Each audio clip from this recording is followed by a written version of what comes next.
Hey guys, it's Lisa and welcome to my channel. I know this may be early, but I need to start working on some of my spring projects. So I'm starting, this is not a spring project, but I have a lot of vintage postcards and things like that I would like to put in the store, but I just haven't been sure how to do that. So Julie from Julie's Designs and Signs at one time made these little picture holders from little bed post and spindles, and I thought they were just adorable, and I thought they would work really well to sell these little items. And I'll probably just put a price on both the spindle and the postcard or whatever I have on them. But aren't these just so cool? I just think these are so nice. And this actually came from an old estate in our area that most people in our area know, and I just thought these would be good to put out. So what I decided to do was make some of those little picture holders that Julie made. And the great thing is you can make them with little scraps of what you have. I love, love, love this picture inside this vintage Easter card. I wish I could display that one where both of them showed, and at some point I may put that in a little shadow box or something. But and this is a little address book, I guess, or not address book, appointment book. But these are just so cool, and I wanted to make sure and showcase them.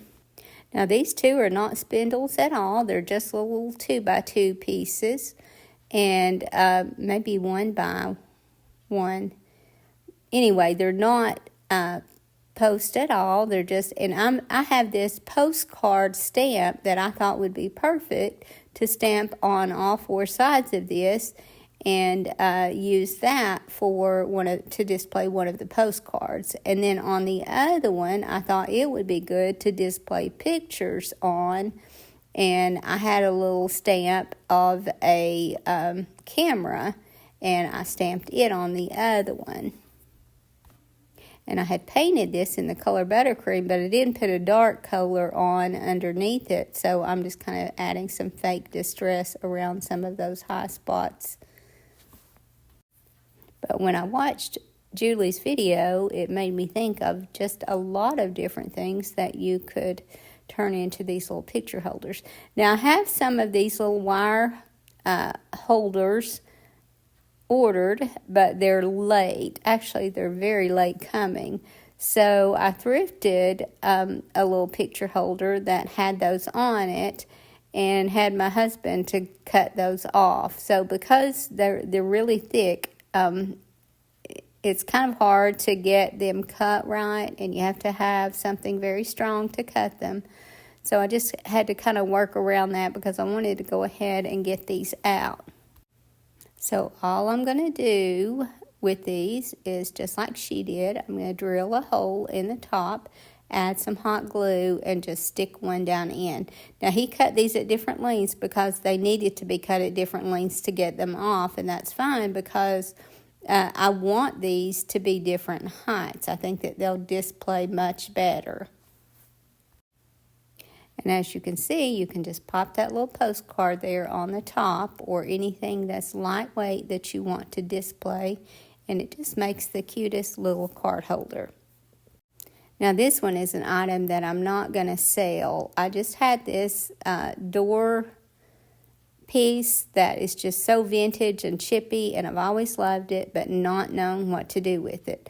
So it has a hole there on top that I'm just going to stick one of these down in, and I'll just go back and fill that with some air dry clay, and display pictures at home in that. That's not something, again, that I want to sell. I just really like it. And here are some of the little items that I used. And that on the left there is some sort of a, I don't know, it's not a salt shaker, I don't think, because it only has one hole on top. But I even put it in that. Or you could use one with several holes and just put it in the center hole, and that would also work. But, some of these are just little spindles, and I even used a little spool of thread. Obviously, that one needs to be large enough that there's a little bit of weight there. But I just really like these. I think it's a great idea. There I used a little slice of wood and put a hole down in that. But I just thought that was a really good idea. And now to my spring projects.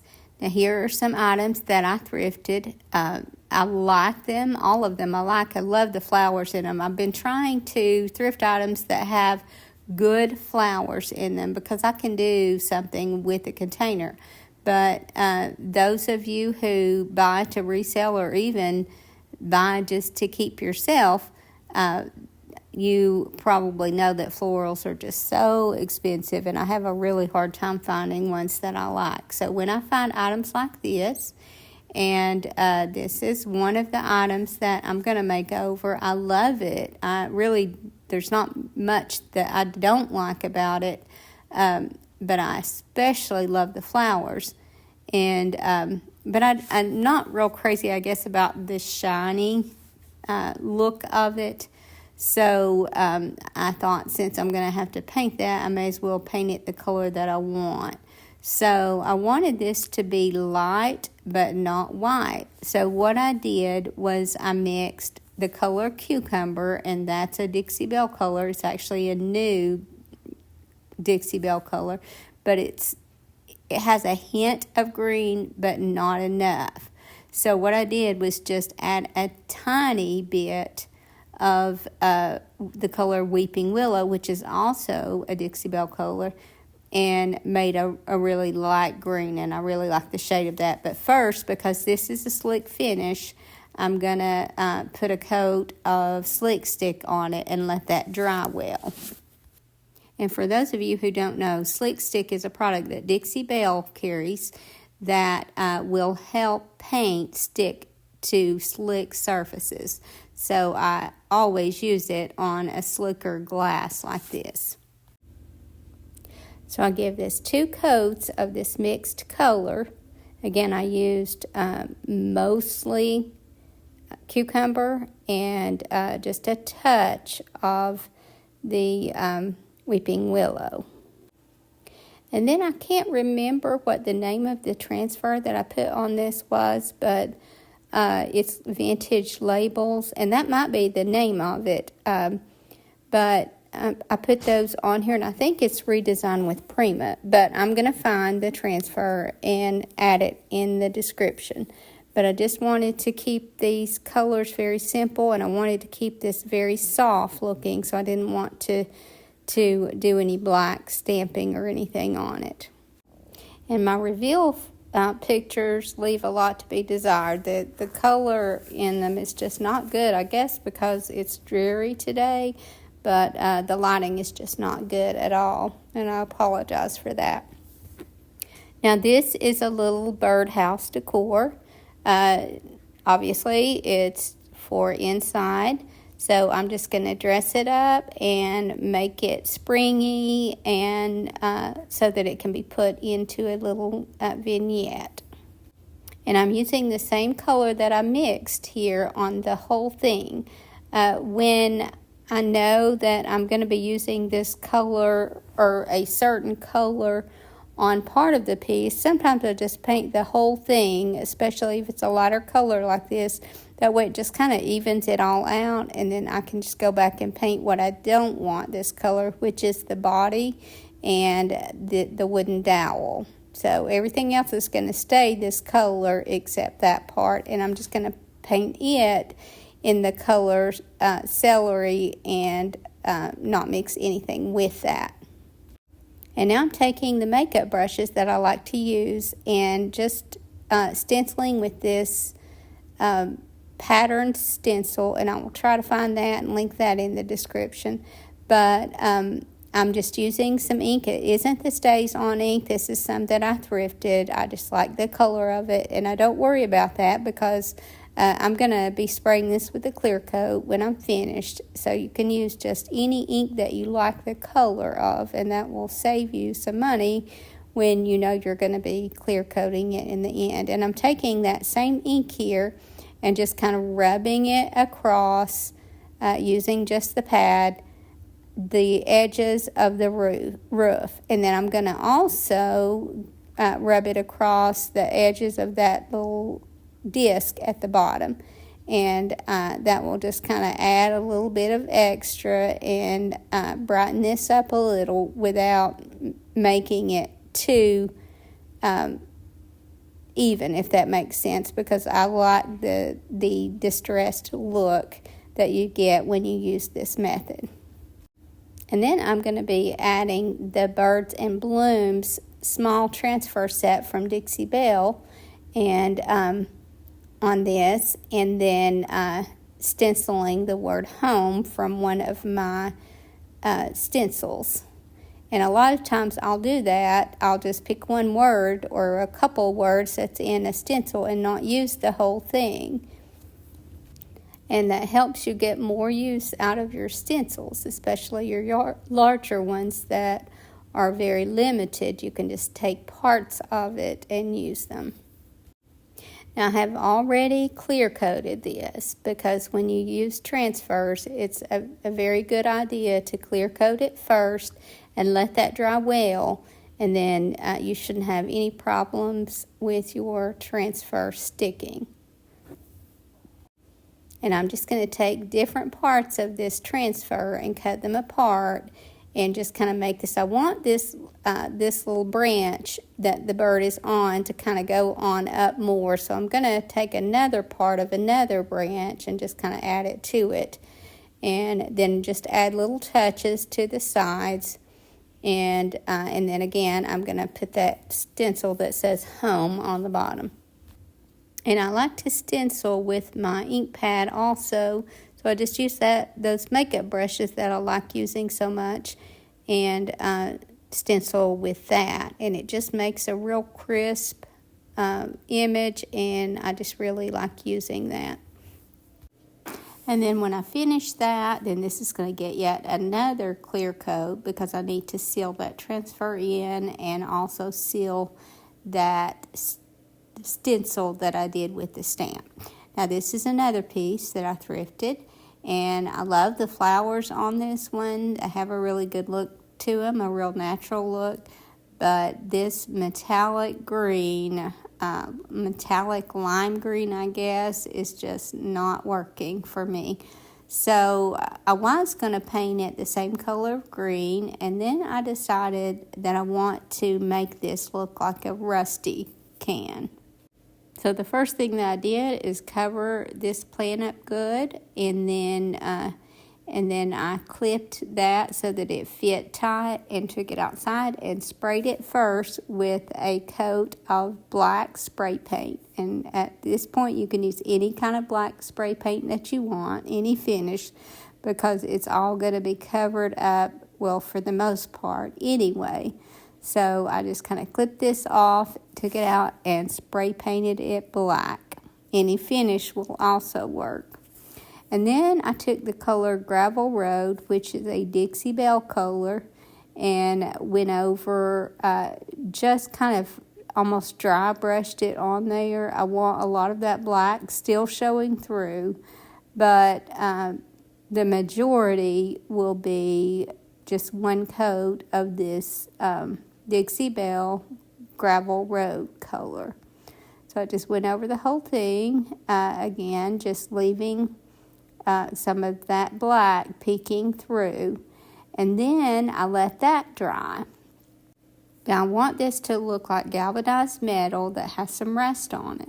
So the first thing that I need to do is make it look like galvanized. Now what is sitting in what I have on the table here, because I've already done this on another piece, is cinnamon.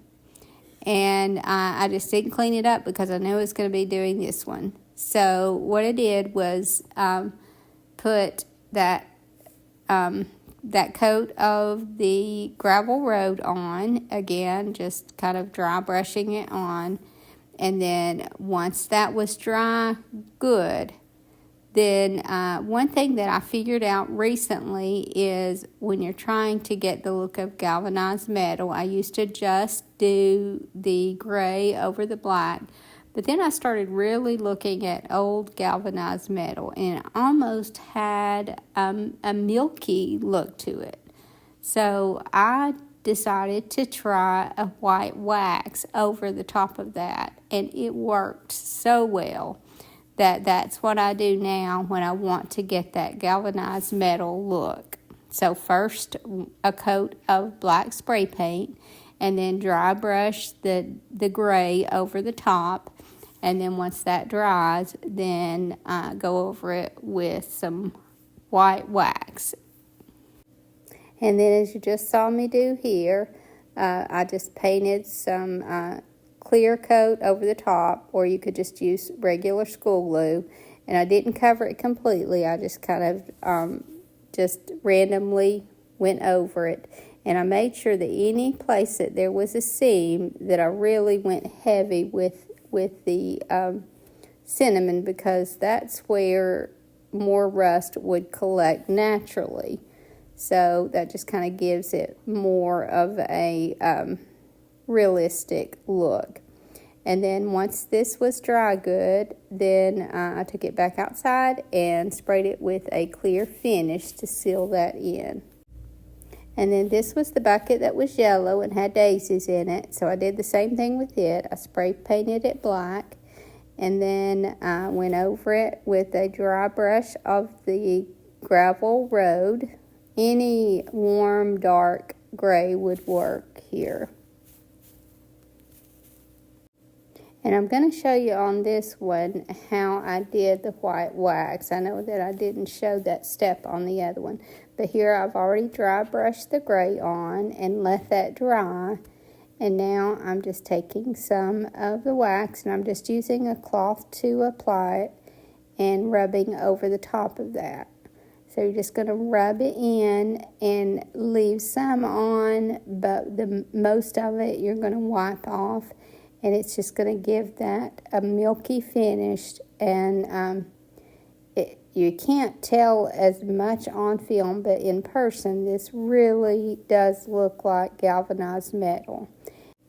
And if after you put your first coat on and wipe it off, you feel like it needs more, then you can always go back over it with another coat.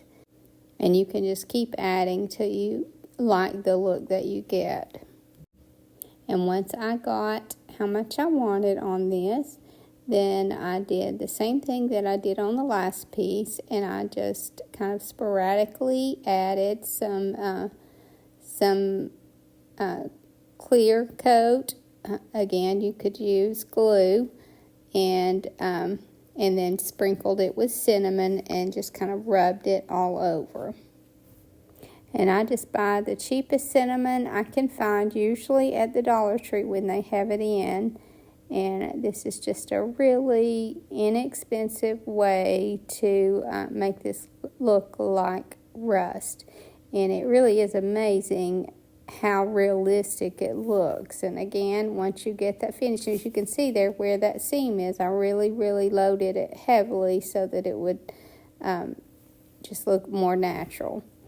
So I just kind of rubbed this all over, and then I gave it a while to dry, and once it dried well, then I sprayed it with a clear coat. Now when you spray it with a clear coat, it's not going to be quite as pronounced, so make sure that you add plenty of cinnamon. And I tied some spring colored plaid around this one because I felt like it needed a little something. But this rust look, it just so authentic looking when you use that cinnamon. Now the next project is this little tricycle planter, and I'm going to paint this one in that same mixed green with the Weeping Willow and Cucumber Ice. I didn't mention before that cucumber is not just cucumber, it's actually cucumber ice. So here again, I am covering these beautiful flowers that came in this, and then I'll paint the container. And then once I get 2 coats of this color on here and let it dry well, then I added a clear coat so that I could put that same transfer on here. So I just picked one of the other transfers from that same set that I put on the first piece.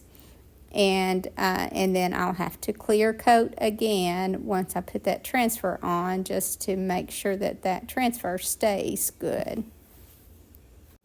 And I also used a permanent marker to add some faux distressing on this. And I kind of wanted it to look like little chips. Sometimes I drew a little line, but for the most part, I just wanted little chips in the paint. And I think I'm finally back on track with my Tuesday night and Friday night videos. I think I'll be able to have one Friday night, and then I'm getting this one out by 5 tonight. So hopefully I'm back on track. But I'm so ready for all these spring colors and projects. I'm so sick already of the cold, dreary weather and ready for some sunshine. So I'm going to really start working on some of my spring projects. I'm also going to do some regular thrift flips. I hope you guys enjoyed this video, and I hope to see you in the next. Thank you so much for watching. Have a great evening, and God bless you and your family.